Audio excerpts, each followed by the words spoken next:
Hey everybody, Paul Rabelais here, and for the third late afternoon, early evening in a row, I'm coming at you with a new estate planning YouTube live stream. So exciting to be here. My goal with this is just to get more Americans to make sure their estate legal affairs are in order, avoiding all of the problems that surface when you don't have things in order. And there's so many mistakes that can be made, and so many issues that need to be addressed. Started a couple of days ago with the big macro estate planning overview. Now starting to dive into some niche little particular issues about estate planning. And this one here is regarding estate planning and the home. Just about everybody who does estate planning owns a home, and some people have special intentions that they'd like to address about their home. So we're going to cover it all here for the next 30 or so minutes. The chat is wide open. Nobody's even mentioned anything in the chat yet. So feel free to load up that chat with your questions, your positive comments, any prior history you've had. Just want to make sure you proofread those chats before you press the send button. Sometimes there's a lot of misspellings or things that I don't understand, or I have to assume what somebody's asking. The clearer you can be, the better. So this is what I like about these live streams is it's live. I don't have to prepare in advance. You get to participate live. You get to see the chat.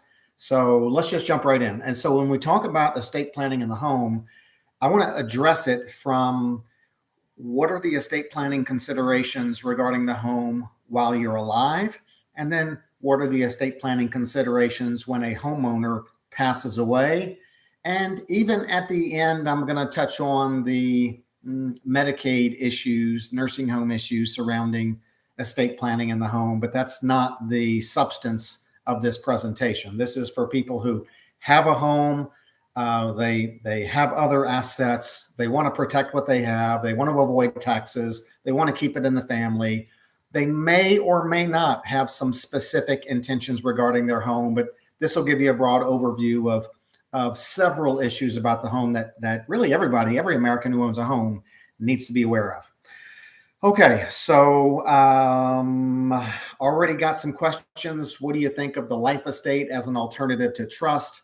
Not going to talk too much about the life estate. Quite frankly, I got my training 30 years ago in Louisiana. We don't have a life estate. I've been involved in many out-of-state issues where there have been life estates, but not going to dig into that one too much. Please talk about using irrevocable trust for single people over 60 for Medicaid planning, if only asset is IRA and brokerage accounts.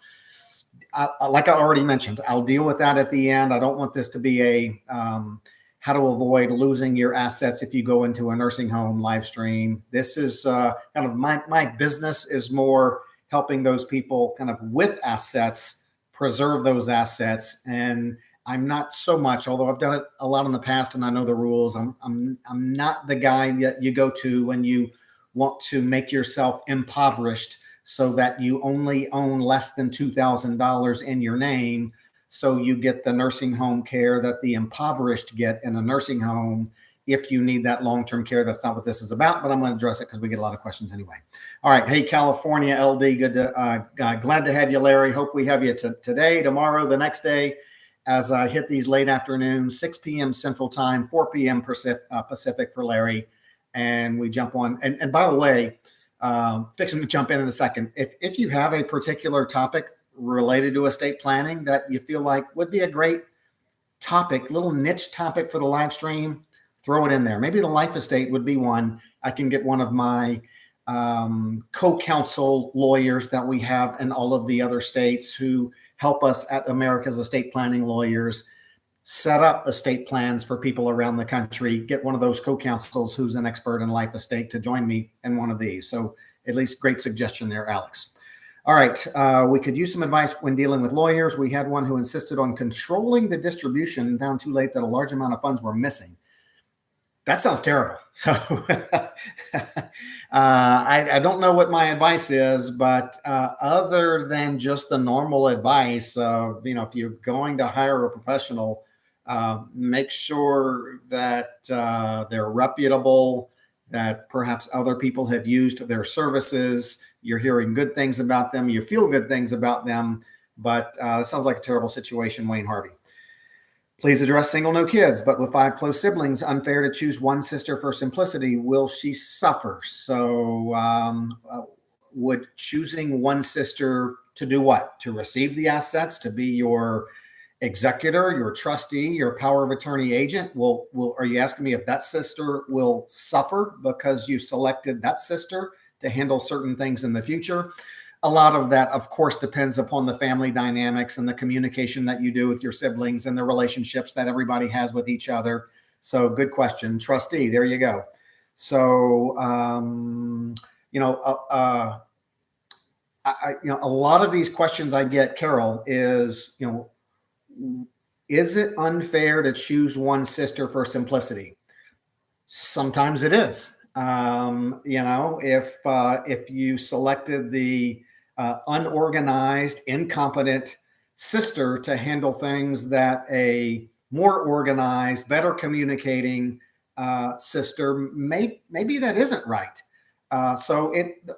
Questions like that, is it unfair to name one sister? And the answer I just have to give you is it depends, because so many of these decisions that people make, they're personal decisions based upon their own life experiences, based upon their own family relationships. Hate to pick on you, but it's a tough question to answer. Really an impossible question to answer accurately and make sure I'm giving you the right advice. All right. Please explain to people watching, not all attorneys can draft a good trust. Yeah, I would say, I'd love to say that every attorney gave spectacular service. So a good one there, Gary. Maybe of all the attorneys that exist in America today, maybe only, less than 5% really focus their efforts on the estate, the trust and estate matters. And even some of those are not as skilled as others. Enough said. All right, so let me jump into the house thing, and then I'll go back and look at the chat and do my best to answer these questions in either as a specific or vague way that I can, whichever's appropriate. All right, now estate planning with the home. Let's first focus on what should you be concerned about during your lifetime if you own a home and you have some estate planning concerns. So there's some tax issues, there's some non-tax issues. Let's just hit them all. So first, I'll cover a tax issue. Many people are aware that if you sell your home, and let's take an example. Let's say you bought your home for $400,000 a long time ago, many years ago. And now, you're thinking, you know what, I'm going to sell my home. I might sell it and buy another home. I might sell it and move into an apartment. I might sell it and move into this retirement facility. But I'm going to sell my home, and geez, the market has gone up. My home is now worth $700,000. That's what I'm going to get if I sell my home for $700,000, but I bought it for $400,000. Well, if you were to look at that analysis with, let's say, some rental property or with some stock that you bought, and you bought it for $400,000, sold it years later for $700,000, you would incur $300,000 of capital gain, and you'd have to pay 20-something% state, another few percentage perhaps of capital gains tax on that gain, the difference between what you bought it for and what you sold it for. $300,000, bought it for $400,000, sold it for $700,000. But there's a special tax exclusion when people sell their home. And there's some particular rules. You owned it for 2 years during a certain period. You used it as your home. But if you sell your home, if you're single and you sell your home, the first $250,000 of gain is exempt from capital gains tax. Bought it for $400,000, sold it for $700,000.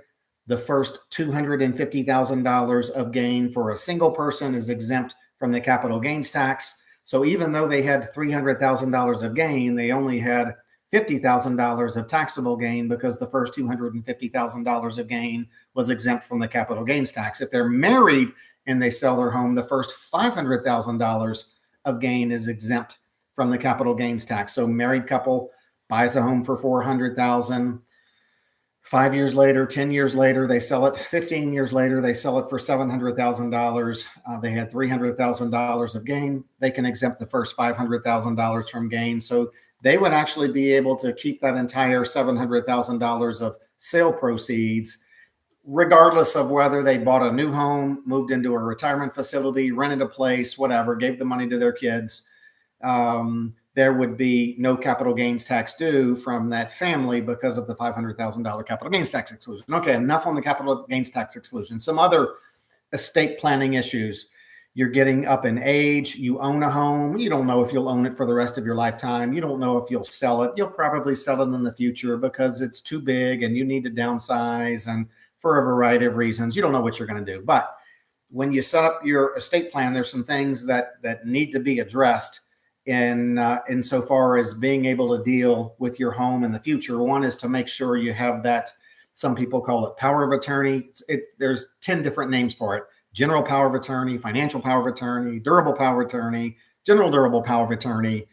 But if you own a home in your name, and if at some point during the rest of your lifetime, through illness or injury, you have a stroke, you get sick, you're not able to, you don't have the capacity to handle your own legal affairs, and your home needs to be sold. Let's say you have a stroke, you move out of the home, you move into a retirement facility, your home's got to be sold to pay for that retirement facility, but you don't have the capacity to be able to enter into that legal transaction of selling the home. What has to happen? Well, if you don't have things in place, then someone will have to sue you in a guardianship proceeding. It's a legal nightmare. They'll actually serve papers on you, and there'll be court hearings. Judges will have to determine that you're incapacitated. Judges will appoint someone to be your legal guardian. And then that legal guardian will be able to sell your home on your behalf because you weren't able to do it for yourself. So you can avoid all that. One of the ways that people attempt to avoid it is by having that power of attorney in place, where a husband might, for example, sign call it what you want. I'll just call it a financial or property power of attorney. And in that instrument, it basically says, if I'm not able to sign things for myself in the future, I want my wife maybe to be the one who can sign things for me. And if my wife is not able, or if my wife has died and someone needs to transact my business for me, then I select this person as the alternate, maybe an adult child, maybe someone else that you'd trust to be able to handle things on your behalf if you weren't able to do it for yourself. So that's kind of step one of making sure your home can be handled in the future if you're incapacitated. Some people will do a limited power of attorney if they are perhaps going to leave the country and their house is up for sale, and they're like, boy, we're going to be gone for the next 3 months, and if my house sells, I'm going to give a limited power of attorney to this person. So that person's power is limited only to transact on my behalf regarding the sale of this house. So just know sometimes that happens if people are away and their home or their interest in a home may need to be transacted. All right. And so let me keep going here, but let me look over here. Differences between revocable versus irrevocable. Okay, that's a great subject for another estate planning live stream. Revocable, you can change. Irrevocable, you can't. Why would you want to do one versus the other? What are all the pros and cons? I'm going to add that to my list of future live streams. Andre, I hope you can tune in live to that one. Thank you, Paul. Yes, it's tricky. LD, we provide support to each of our adult children. What is the best way to approach when we don't want to do a 50-50 split? So sounds like to me, LD, you're asking, sounds to me like you're saying we want our children to inherit 50-50, but we want any support that we've given them during our lifetime to be counted as an advance on their inheritance. So if I gave one child $150,000 during my lifetime and I gave another child $50,000 during my lifetime, then the one who got the 50 should get an extra 100,000 off the top when I pass away, so that I can treat my children equally. So I don't know if that's what you're getting at, but you basically said you've given them support, disproportionate support, and you say you don't want to do a 50-50 split. What do you want to do, I guess, is my question. All right. Greetings from Texas. Hello, Texas. Frankie Boo Boo, if my brother was the beneficiary of a small estate of my mother's property, got a deed then warranty deed, do I have options? Lender will not work with me. Okay. Let me get to lending loans on a home in a minute or in a few minutes without a trust. How is the home titled for a single person to avoid? Another good question there. Let me get to TOD deeds that are available for people in some states. Okay, hot Choco dunk. Okay, you're whatever that means with a fish who's happy. Thank you, Paul. That's exactly what I meant, Larry. Okay, there you go. All right. All these thoughts running through my head. It's so kind of fun to do this because I'm trying to answer specific people's question, knowing that right now there's 68 other people on the live stream and probably 10,000 or so that will watch a recording of this over the next few weeks or months. So I'm trying to kind of satisfy everybody by addressing individual things, but then coming back and talking about big picture issues. Okay, so speaking of lenders, so, and I'll get to that in a second, but I mentioned while you're alive, making sure if you own a home, at least you have a property power of attorney so that if you're incapacitated, somebody can transact that home on your behalf without going through the legal guardianship proceeding. Another way to accomplish that similar result is to put your property or put your home in a trust. Most people put their home in a trust to avoid probate. We'll get to that in a minute, but it can be easier for an alternate trustee to transact that home if you are incapacitated, if they are the successor trustee of your trust, as opposed to if they're named on your power of attorney.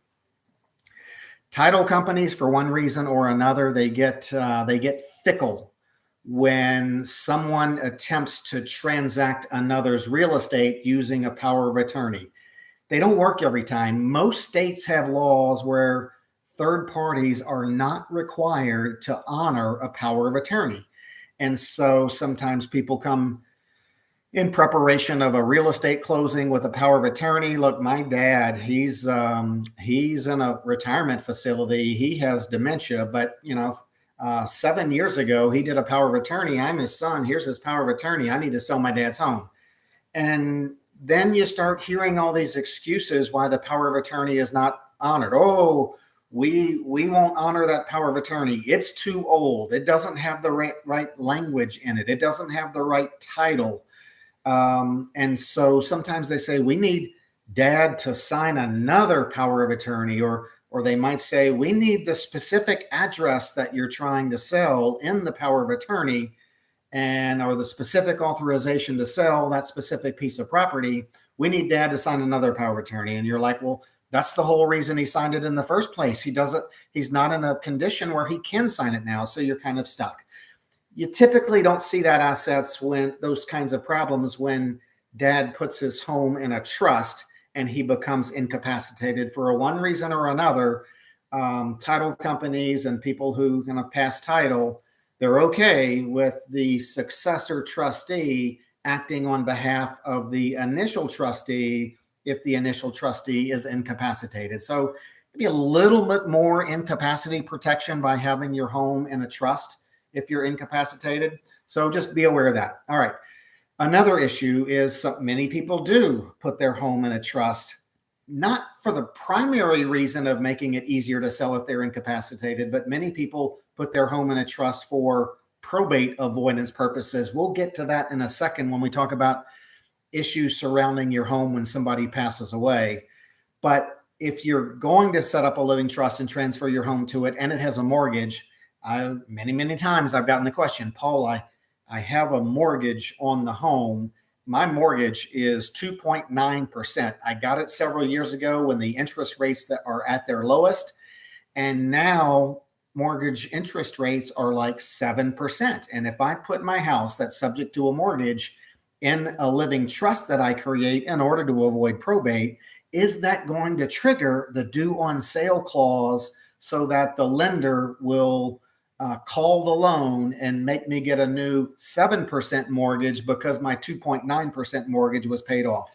Answer clearly is no, due to the Garn St. Germain 1981 Act, which cleared all this up and said people can put their home that's subject to a mortgage in their living trust, and it does not affect the loans due on sale clause, which normally does require that a loan be or a lender can call a loan, force the balance to be paid when there's a transfer of title. But any transfer to a living trust is exempt from triggering that due on sale clause due to this federal Garn St. Germain Act that was passed by Congress and the president in 1981.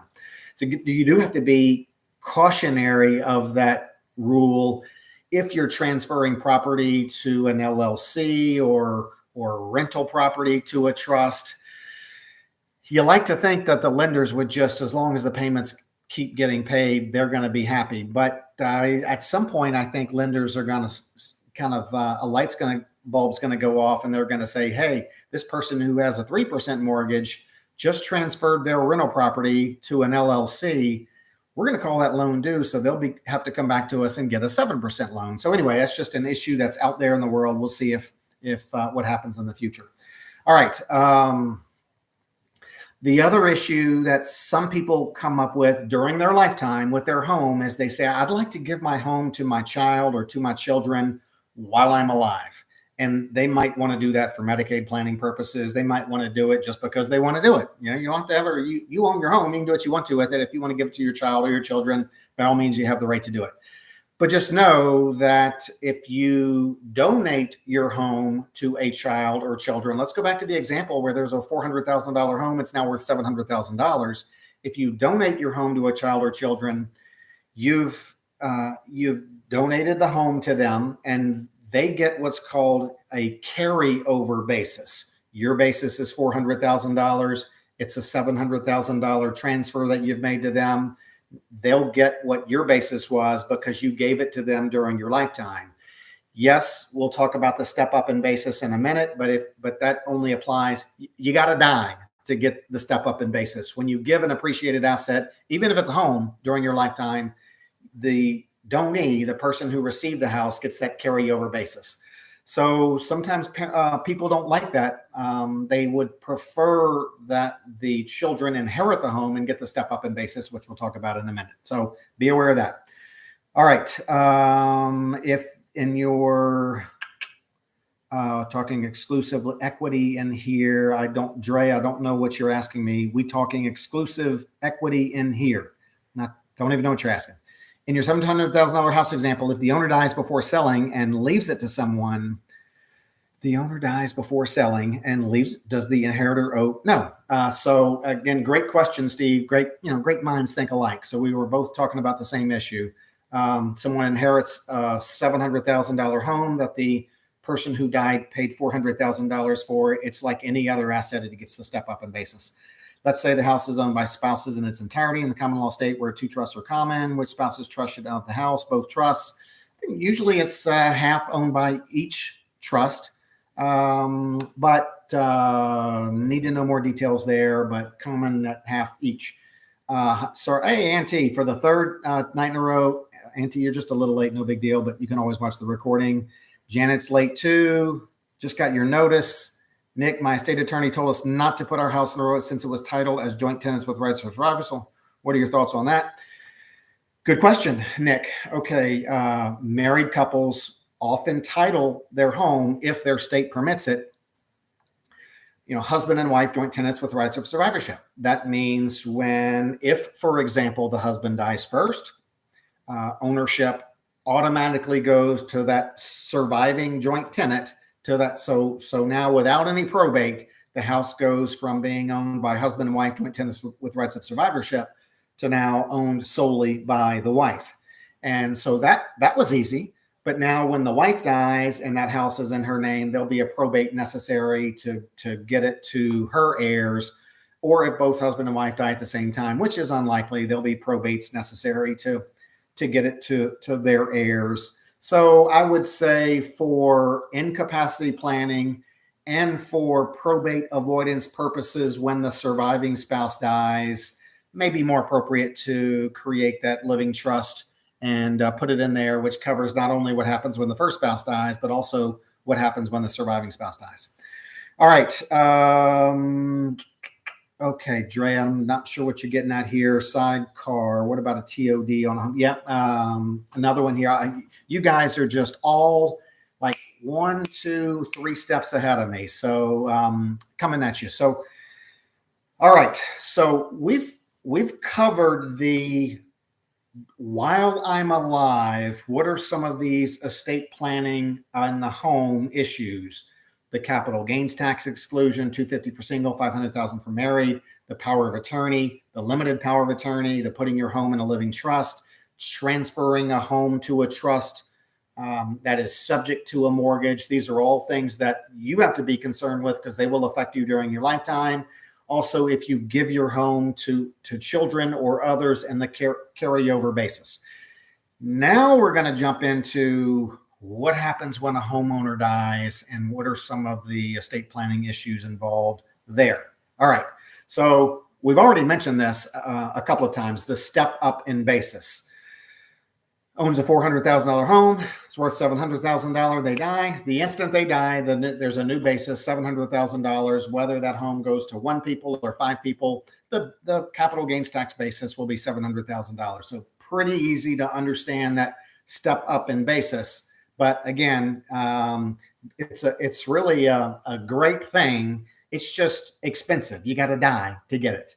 So, but in actuality, out there in America, many informed people are holding on to and retaining ownership of their highly appreciated assets for the sole purpose of allowing their closest loved ones, their survivors, to benefit from that step up in basis when they pass away. So the home is no different. It gets the step up in basis.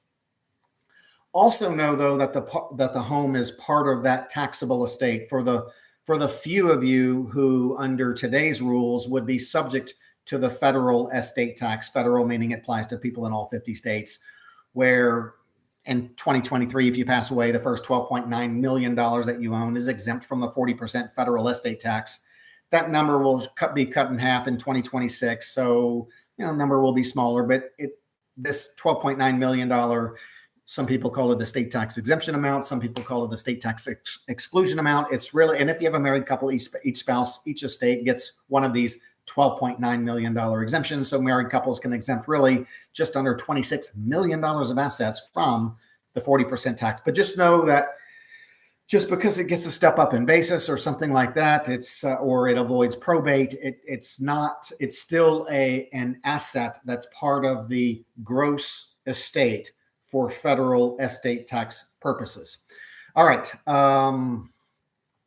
Then know that if you own that home in your name, subject to the transfer on death deed, subject to the living trust and other things that we'll talk about, if that home is in your name, there's a strong possibility it's going to be part of your probate estate. And then your executor in your will, or if you have no will, the administrator that's appointed by a judge in your county will be responsible for making sure that house goes where it's supposed to go, or making sure the house gets sold for top dollar and the money is distributed to the heirs.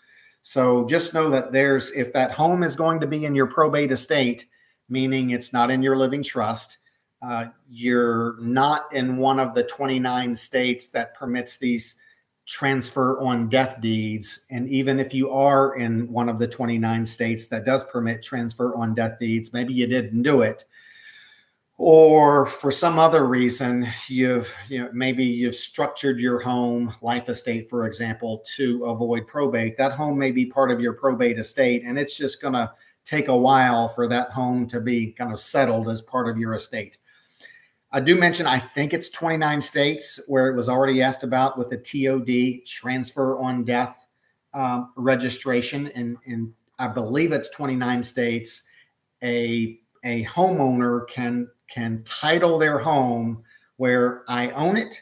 And then when I die, it's transferred on death to this person or these people outside of any court and attorney involved probate proceedings. So yeah, there's a few issues surrounding the TOD deed. One is that incapacity issue. So if you have the home titled in your name with a TOD registration, then if you become incapacitated and that home needs to be sold, you're going to have to rely on that power of attorney that you created. I mentioned earlier, sometimes title examiners and other third parties are fickle with the powers of attorney. So you don't get that that incapacity planning that you get by putting your home in a trust when you keep the home in your name and make a TOD registration. But TOD registrations clearly are things that states are doing, at least 29 of them as of this date are doing, because I do find that states are gradually enacting legislation enabling more and more people to transfer more and more assets outside of the antiquated lawyer and court involved probate proceedings. So used right, the TOD registration can make things simpler. Now, if you do have your home in a living trust, then it's a lot of people, a parent will die and the survivors want to sell the house immediately. It's a hot market. If that house is stuck going through probate, it's going to be months, maybe longer, before anyone can put that house up for sale. But if mom has her home in her living trust and she passes away, and let's say mom names daughter as the successor of her living trust, literally the next day after mom dies, daughter will have a right to stick that for sale sign in the yard and sell the house, because assets in a living trust, they don't get frozen when somebody dies. You don't have to wait on judges to sign court orders ordering that assets be dispersed to heirs. So that living trust allows the home to be transacted, transferred, sold much more quickly than really any other method. I will say sometimes children of a parent who passed away, sometimes those children aren't in a hurry to sell the home. So if there is a delay, either because of a probate or some other issue, it's just not a big deal, because sometimes the children have to say, my parents have accumulated 40 years of, I'm going to use a bad word, 40 years of crap in their house. And now we've got to clean it all out. And we can't even think about putting it up for sale until we clean it all out. 3 out of the 4 of us live out of town. They've got to come in. We got to clean it out. It'll be 6 months before we can even list the house for sale. So if there's a probate delay for some families, it's not an issue, but sometimes they want to sell it quickly. All right, let me jump back to some chat here. Can the state seize the home to recoup Medicaid benefits? I'll talk about Medicaid at the end quickly. 65-year-old single liquidating an IRA, investing in a residence, even dividend-paying annuities or rental property. Too broad a question. Do you have an email address? I do. To put my farm in estate, how to do okay, I'm going on the next question.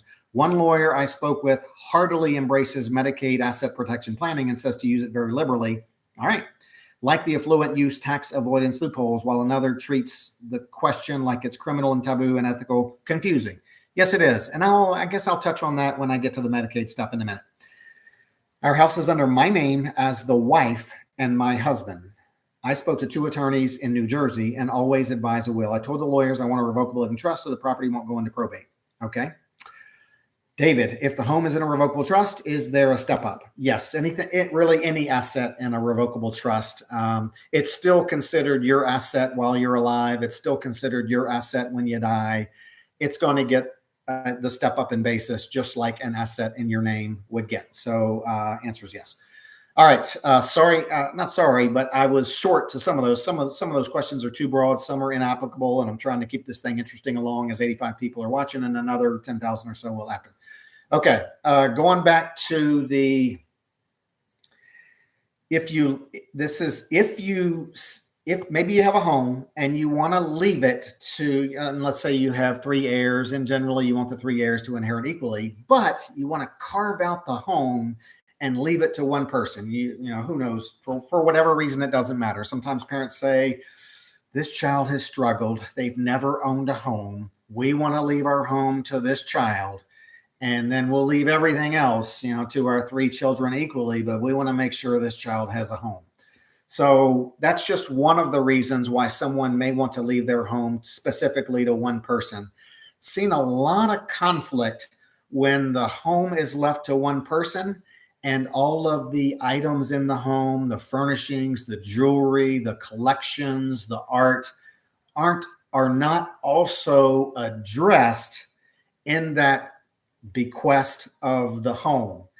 And so sometimes it's either just it's forgotten about, and so the argument is either, okay, mom left me the home, and I know mom would have wanted me to have all of the furniture and all of that too. So even though she didn't specifically mention that in her estate documents, and the others are like, no, we want our third of that stuff because that stuff was not specifically mentioned. Mom had some pretty nice jewelry. We want our 1/3 of that. So it's always something, and mom's not around for her to be able to tell us what she intended. So whenever you bequeath the home, the family home, the property to someone, or it's carved out as part of the estate, you ought to specifically address the personal items, the jewelry, furniture, all that stuff I mentioned. Because just when you say, when I leave my home, whatever home I reside in when I die, or I leave my home at 123 Sesame Street to this person, that doesn't automatically mean they just get everything in it unless you specifically provide for that. All right. And then another issue that comes up occasionally is some people say, well, I have the family home. I just want that home to stay in my family for many, many years after I pass away. And it's a place all my 4 children can come back to when they come home to visit other family members.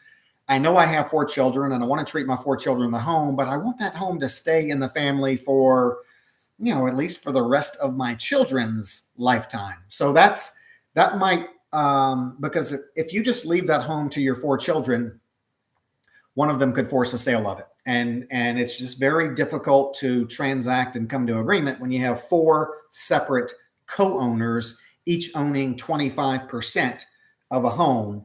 So when someone does want a home to stay in the family for many years after they pass away, they often leave it to a trust, either a testamentary trust that's part of a will, or a sub-trust that's part of a living trust, or maybe even a standalone trust that's created just for the home.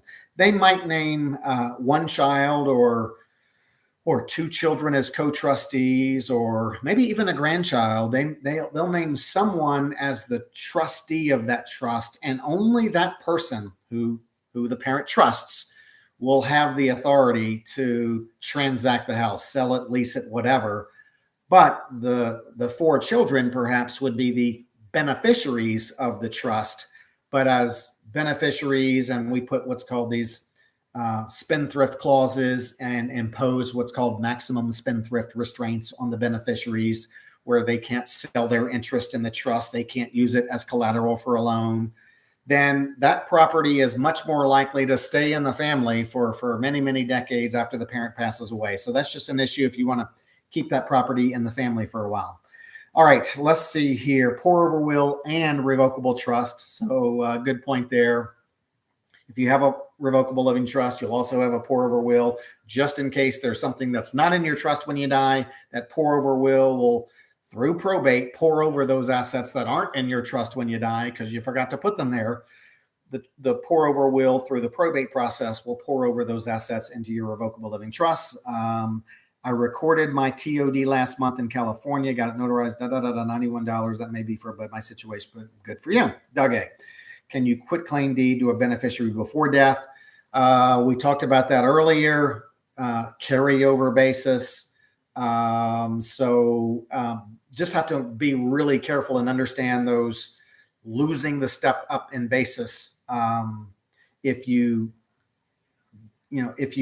transfer that home to your child, I think it was, before you pass away. All right. Can a residual clause prove intent regarding estate outside of probate? I'm not really sure what you're asking. I could go in a few different directions with that. Can you provide at least an idea how to start with a revocable living trust? So I'm a little biased, but I've been doing this for 30 years. And the way I suggest starting with a revocable living trust to do it right, I've built a law firm that serves people all across America. In fact, not only does it serve people all across America, the name of our law firm should help give you an idea that that's the case. Law firms America's Estate Planning Lawyers, aeplawyers.com. I'll put the link in the description below. And so it works because we have a small staff of lawyers in our office, and then we have co-counsel relationships in all the states, so that regardless of where you live, we're able to provide that state-specific service to you. So the easiest way to get started is go to our website, aeplawyers.com, click on the link where you can request you can fill out a questionnaire to request an initial no-cost conversation with me. It'll be on Zoom. And then you'll be sent my calendar link where you'll be able to set up a time to have a Zoom call with me, and then we'll see if there's a good fit there, and if so, we'll jump in and get started. So that's one easy way to do it. But I know that there's probably 10,000 lawyers out there that are also hoping that you would contact them to get started on the process as well. All right, now let's touch on. I had some questions about this. The whole how do I avoid losing my home if I get sick and got to go to a nursing home? Big business. It's Medicaid, called Medicaid in most states. It's not called Medicare. Medicare is health insurance for senior citizens. Medicaid. There's many, many, many different Medicaid programs, but the one everybody's asking about is the long-term care Medicaid program. Don't contact me if you want. It's just I've done Medicaid planning in the past, and quite frankly, no pun intended, I'm done with it. Medicaid planning is difficult. What we've done over the years, we follow the rules. We get people to title their things in a way that they would qualify for Medicaid so that the government would pay for their nursing home if they went into a nursing home. Everything's done according to the rules, and then that person goes into a nursing home and they apply for a nursing home, and it just seems like the government employees have never looked at the rule book. So they get denied for Medicaid, one reason or another, and it's just a cluster, and it's all done at a very stressful time when children are putting their parents in a nursing home. It's awful. So the whole Medicaid system, I don't like it. It encourages people to deplete themselves of everything that they own so that they own nothing, or what they own is worth less than $2,000. And so I've spent more time over the years talking people out of Medicaid planning rather than helping them qualify for Medicaid for a number of reasons. In fact, I made a video, you could search for it. I think it was something like 9 reasons why you should not engage in Medicaid planning. Later on, I'll link it in up above here one way, and so that way you'll be able to check that out. So, but nonetheless, let me tell you some rules. When someone goes into a nursing home, Medicaid looks at all their assets, and that person will likely own some exempt assets and some countable resources. Exempt assets are assets that are not counted as the assets that need to be counted for purposes of your Medicaid eligibility. The typical exempt assets are your home and your car, and then everything else is a countable resource, all your bank accounts, investments, rental property, all those things. And if you have more than $2,000 of those assets, then you got to spend them, and you got to pay for your own nursing home. Medicaid won't pay for it. And so what many people do is they transfer assets out of their name, and they do it at least 5 years before they apply for Medicaid. Because if you go into a nursing home and apply for Medicaid, even if you have less than $2,000 in your name, if you've made any transfers out of your name called uncompensated transfers, then you will be ineligible for Medicaid for a period of time. So the house is now, even though the house is an exempt asset, if you ever qualify for Medicaid and use Medicaid dollars. Let's say you have a home and you have a car, but you only have $1,000 in the bank, and so you qualify for Medicaid. And you live in the nursing home for 5 years, and then you pass away. And you, during that time while you were in the nursing home, you spent $500,000 of Medicaid funds. Medicaid has their estate recovery rights that says that they have a lien on those assets in your estate, like your home and your car. So those assets would then have to be sold to reimburse Medicaid for the $500,000 that it spent while you were on Medicaid. So big issue there. And don't ask to have a Zoom meeting with me. If you want to know how to deplete your assets, I'm probably going to talk you out of it for the reasons I expressed in my video. So but I wanted, no thorough discussion of estate planning and the home can be had without at least addressing what are the Medicaid ramifications of owning a home in the event you expect or want to be Medicaid eligible in the future if you have to enter a Medicaid nursing home facility. All right. So when we die, it goes to if one or more tries to get more, they get nothing. Okay, when it goes to the kids equally. So, whiskey business. Some of these names crack me up. So let's say someone has their estate set up. State says goes to the kids equally. Oh, if one or more tries to get more, they get nothing. So that usually leads to a discussion about a no contest clause. A no contest clause, kind of like these things actually, are provisions in wills and trusts that say just what whiskey business says. Whiskey, you mean business, because those no contest provisions generally say if someone attempts to contest the validity of my will or trust, then they get nothing. That's a state-specific issue. Some states have legislation saying those no contest clauses are enforceable. Some states have legislation saying that those no contest clauses are unenforceable. Every potential heir ought to be able to have their day in court. Some states don't address no contest clauses at all in their legislation. So you kind of have to look to court cases and what judges have ruled. And so, but regardless of the validity or invalidity of a no contest clause, when someone dies with a no contest clause in their documents, just the existence of that no contest clause often scares the bejeebies out of the heirs, and it sometimes serves as a deterrent to keep them from raising some issue that might wind up keeping them from inheriting anything. All right. And T says, I remember that video. Mine cost around $2,500. I think that was I hate to ask this, but would you be able to arrange the staff? So, good question. Everything we do, we have those conversations in advance. There's no, we absorb the cost of having those initial discussions to determine whether there's a good fit that you feel like you'd want us to help you and vice versa. Everybody's situation is unique. All the legal services that we perform are done on a fixed expense basis. So we let you know in advance exactly to the penny what any expenses will be before you commit to anything. I would say it's common for that married couple who wants to avoid all the probate stuff and allow survivors access to everything quickly. And there's maybe a little or a lot of customization to how they want to leave things when they pass away.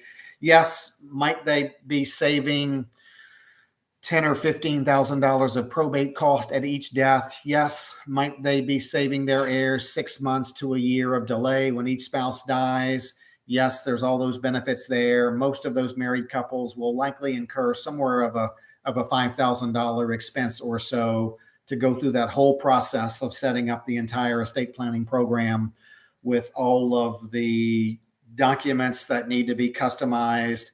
We're usually talking about trust, wills, powers of attorney, transfer documents, the whole portfolio, the digital vault that we provide all of our clients where all the information is stored. And so, but I'm trying to answer your question SMTWINS.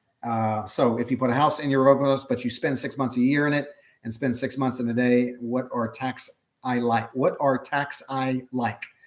Probate be more money. Okay, so those are some final comments there or questions. Again, the more you can proofread those questions when someone says, "What are tax I like?" That's not a state. Sorry to pick on you a little bit, Jaya, but that's can't do anything with that. All right. Welcome your final questions. You better get them in quick. Welcome your input on future estate planning issues. Y'all have a great Saturday evening. For those of you, thankful to you for coming on live. This recording will be up on YouTube momentarily. Y'all have a great day.